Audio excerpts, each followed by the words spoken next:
What's up, everybody? Paramoto here. Check this out. First ride 2024 Yamaha MT-07.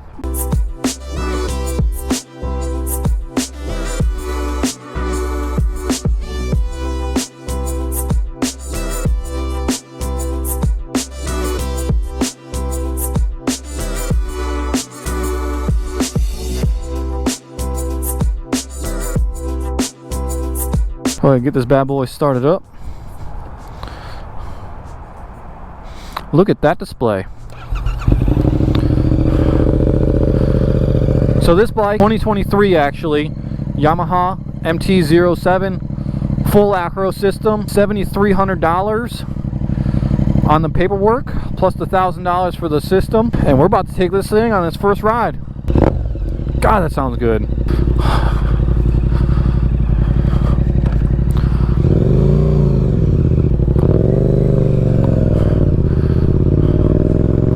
Man, this thing sounds fucking amazing, guys. Oh, it's so torquey. Oh my God. Sold all the motorcycles last year. Had an itch for a bike so bad. Looking around, and this bike, the MT-07, had been on my radar for quite a while. Can't argue what these bikes are and the fantastic motors that Yamaha puts into these things and everything to do with the MT series. So I started looking around for one, and Capital Power Sports Wake Forest had one literally listed for $7,300, and then you got taxes and dealer fees and everything like that. You can't do anything about that, but $7,300 for this bike. Oh my God, she's a torque monster. Literally didn't have a motorcycle 2 hours ago. It is 2:24 in the afternoon. Oh my God, I found neutral first try. It is 2:24 in the afternoon. I now am back on two wheels, and I am absolutely beyond excited about this. She picks up quick. She picks up so quick, man. It's like, yeah, I'm coming from super bikes. I'm coming from 150 some odd horsepower super bikes, and this bike feels like it picks up better off the line. Like, I feel it like wanting to just pull my face off. So I went in, I really wanted the black one. They offered to get it out of a crate for me, but honestly, after seeing this blue for the second time, I kind of fell in love with the blue. And I was like, I don't know if I want the black one. And then this one had the full acro system in it. Why not go full acro? I plan on putting a Toast exhaust on this bike. Ooh, she's flickable. I plan on putting a Toast exhaust on this motorcycle, but you know, this one comes with the acro, which would have been my second choice for sure. It sounds like a freaking V8, man. Like, I theoretically know what a 270 crossplane crank is, but I don't understand what it actually is. All I know is that it makes an amazing sounding motorcycle. Oh, it's got 3 miles on it. Got 3 miles on this joker. She's a high mileage bike. I don't really want to mess around too much. This bike is in break-in, but it's also, I also work here, and I don't really want to, you know, I want to be respectful of my coworkers that are working the streets today. It feels like a small bike. It sounds like a huge bike, and it pulls. It just pulls, man. That's a 4th gear pull. And it's still just like shoving the bike back. It's got a good low rumble. Just a good rumble. Oh, so I definitely need to be careful. I got this really bad track record that something generally happens on my way home from my first ride. I don't know why that is. I don't know why that's a freaking thing, but I've almost gotten hit on multiple first rides. I usually get caught in the rain, so I don't even get to enjoy the motorcycle, you know, without rain spots on it. I know this bike's in break-in, but I'm gonna have to accelerate here and get on the highway, and I am looking forward to this. I might have taken the long way just to do this, and there's a fuckload of traffic. God, it's so easy to find neutral. How many new bikes is it easy to find neutral on? Like none? Exactly 0? I'm a little bit hesitant. I haven't ridden since like May, so it's like jumping out in front of traffic or something like that is just not something I'm looking to do. End up freaking stalling a brand new bike, dropping it right in front of cars or something.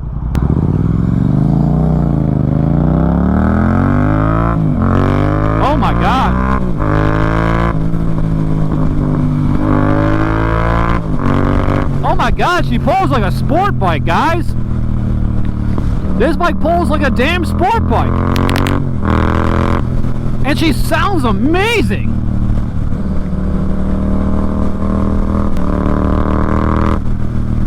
Dude, like, she's got so much torque. We're in 5th gear, and this thing is still just like pull me, and we're in eco mode. Why are we in eco mode? How do I get it out of eco mode? So I think I went with the blue as well, just because, like, honestly, like, I think it would look better on camera having a little bit of color change. And you know what? Another MT-07 motovlogger by the name of Psycho Cruiser has got a black MT-07. I don't really want to be, you know, miming somebody, you know, like, I get it, like, he's his own person. I'm not going to try to, you know, mimic him or anything like that, or do whatever, try to copy him. But, you know, there's already a black MT-07 on the market, so let's get a blue one. Why not? I gotta stop and treat my fiance to lunch for coming out and giving me a ride out here and everything. You always got to be nice to your people, right? Oh man.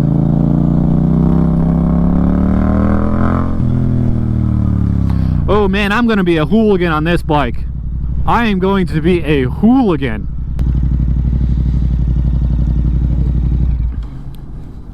I think I went to the wrong place. Hey, did you want to go to Gatehouse or over the falls? I said over the falls. Okay, go over the falls. I'll meet you there in a sec. And I went to the wrong spot. I told her to lead me. I told her, I'm like, hey, why don't you lead, and we'll just go to lunch wherever you want to go to lunch. And then she made me go first. So this isn't exactly my fault, but it probably is my fault. You know what? The thing about being with a woman is everything's always your fault. Just assume things are your fault.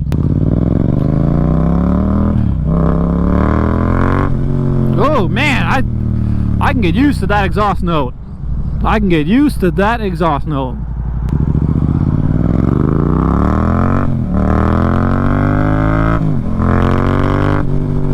Oh man. So much for getting a freaking motorcycle to like tame my hooliganness. This is not going to tame my hooliganness at all. I can't get over this freaking display, man. This display looks straight up like a freaking like a video game. Look at this fuel gauge. That fuel gauge is sick.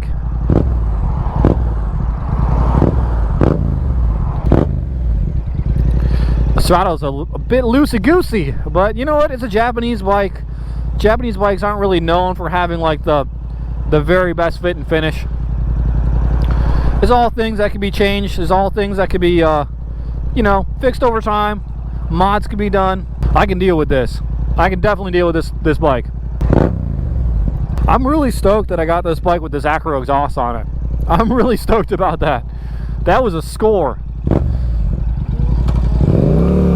I probably would have liked to do the work myself because I do like doing mods, and that's probably the biggest mod I would have done. But at the same point, like, I get it.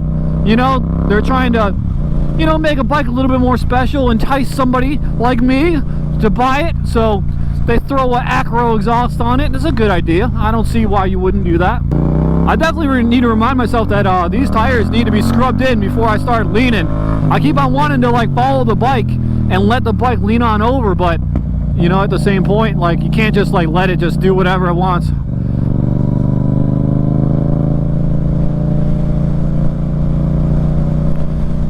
Let's not get attention from the police. I just upshifted a bunch. That'd be fun. Within like the first 10 miles, get pulled over. I mean, I guess it probably wouldn't be the first time getting pulled over on a first ride. If somebody with some bright ass LEDs just came over that hill, I thought that cop put his lights on and was coming after me. But yeah, I was gonna like buy the Acro myself and like put the Acro on myself and all this stuff, and it was like, I didn't know when I was gonna be able to afford the exhaust, to be honest with you. So it's like, why not just get it? Because then at least I don't gotta do it later. You know, like, I don't gotta put music behind this video because the bike is so damn quiet or something like that. It's getting cold already. 49 degrees. 49 degrees, man.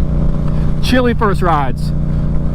So far, my first impression is that this bike outperforms its price tag. I know it's like 7 miles into the first ride, but I feel like this bike outperforms its price tag.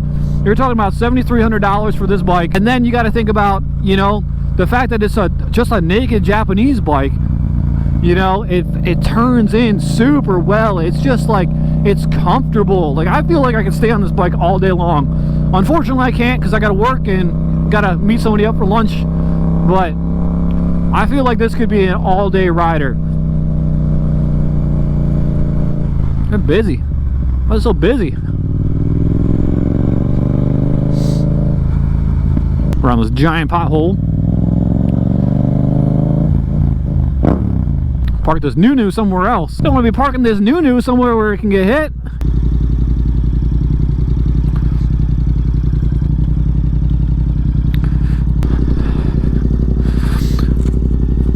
I gotta send a quick video of this. But look at this thing, man. I mean, she's not quite a Panigale, but you gotta admit that this is a nice freaking motorcycle.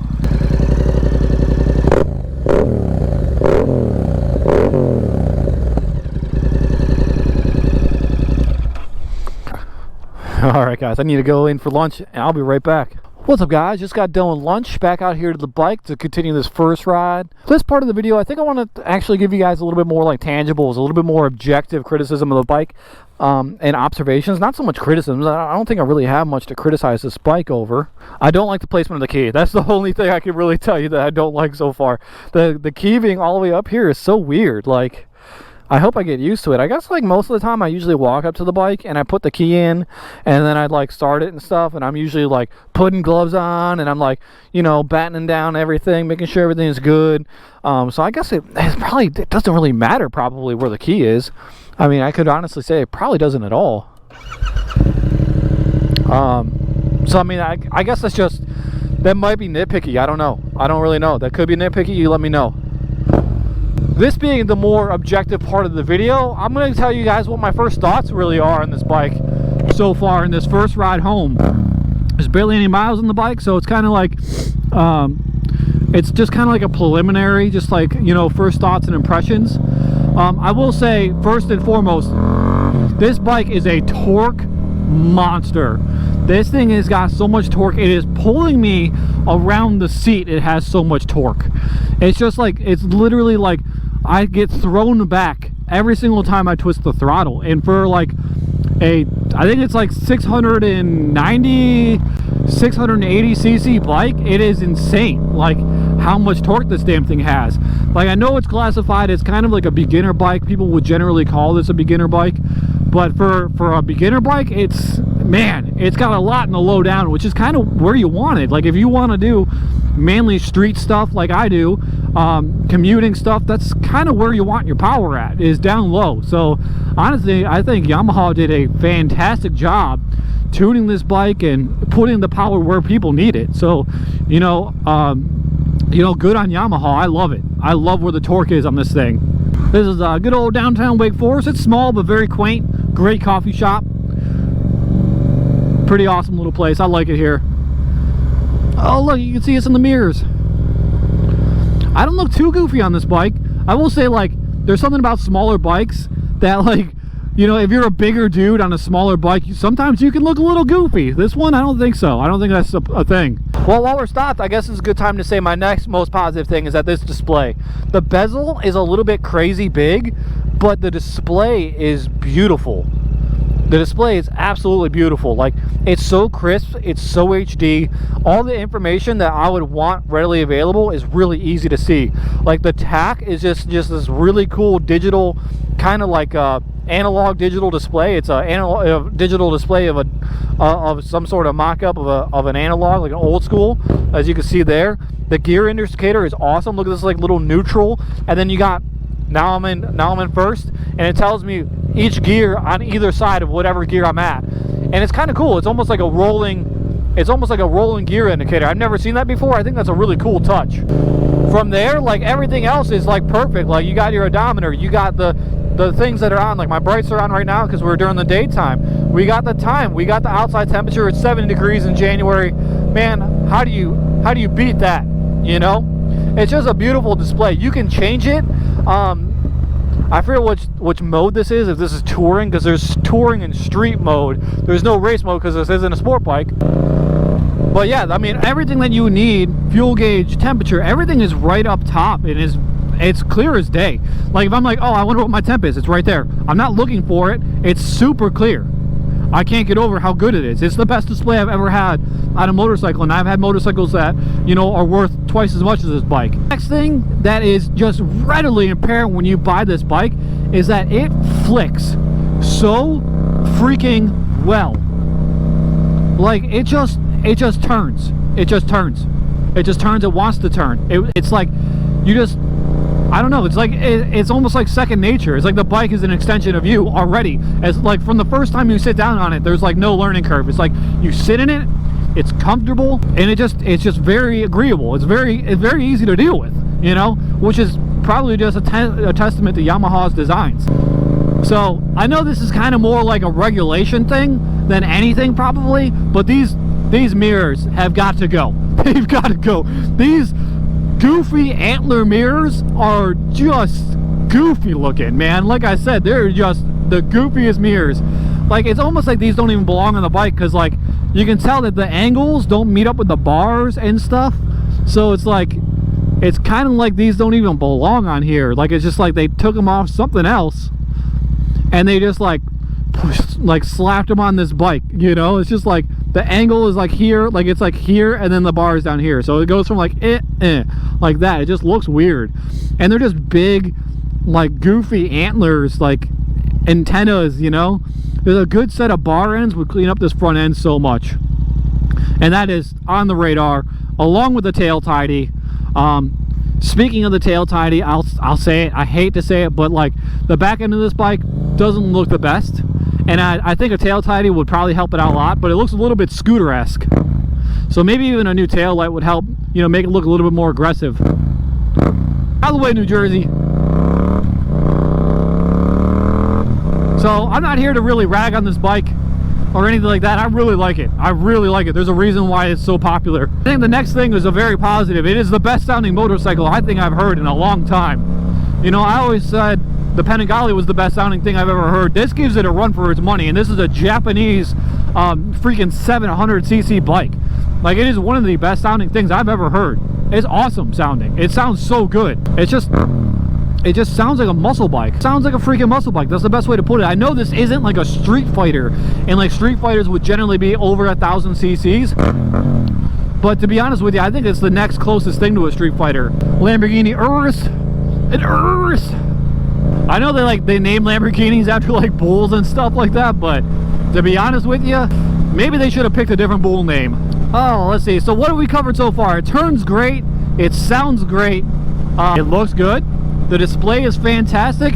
The mirrors, a little bit goofy. Probably more of a regulation thing than anything. I would say that probably is. They probably just go like, you know, like, you got to throw them on there anyway. People are going to take them off immediately. Let's not put a whole lot of money or thought into this. Just throw them on, which is pretty much what tail tidies and exhausts are. Everybody pretty much changes those things, so they don't really put a lot of money into them. There, what else could we talk about? The controls. The controls are good, but they're a little bit squishy. The controls are a little bit squishy.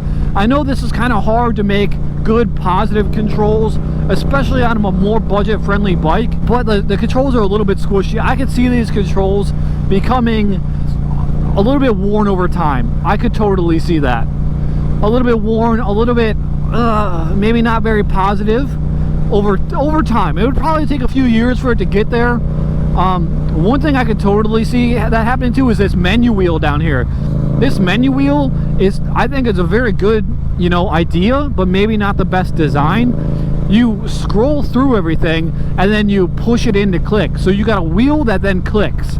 And it's, I bet you anything over time that would probably maybe not break down here, but I could see over time it becoming very kind of bad to the touch. Something that is just like, man, if I keep on messing with this thing, it might fall off. I hate to say it, but it's just, this little menu wheel thing I think is a good thought, but I think it would have been better to have a different design. Maybe just a button that you push, I don't know. It's just too much movement, you know, just a little bit too much movement could be bad.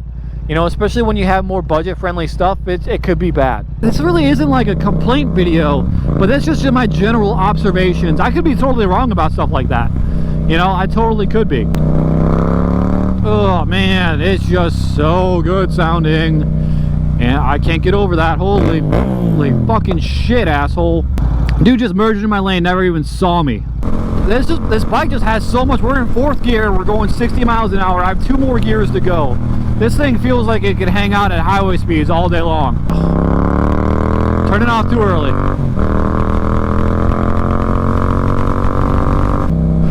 Something stinks over here. Ugh, site development, you better develop a better smell. Ugh. Man, it's so dusty.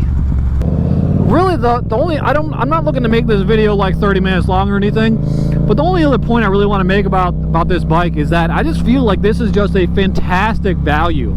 Like, the bike costs $7,000, $8,000 with the aftermarket exhaust on it. It's just, I don't see you getting this kind of, oh man, that's a bunch of rocks. I don't really see you getting a real deal on any other bike with this much quality and everything. I don't really see that happening with really any other bike. Like, you're talking about $7,000 for a bike that's got 70 or so horsepower, torquey is all get out. It's essentially a street fighter. It's got this fantastic motor. It's got a good feel on it. I'm just honestly, like, I'm just blown away by the value of this thing. It feels solid. It feels like a great bike. I don't feel like I'm on a beginner bike. I don't feel like I'm on a cheap bike by any means. I feel like I'm on a very well designed, well thought out, solid Japanese sport bike, pretty much. Like, it's just a great little value.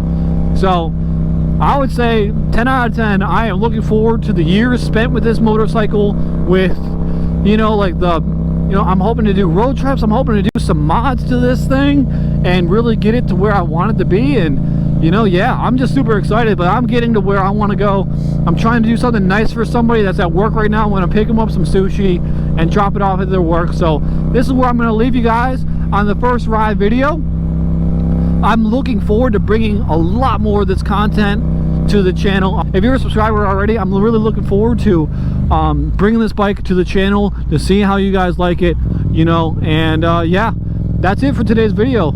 I'll see you guys on the next one. Deuces.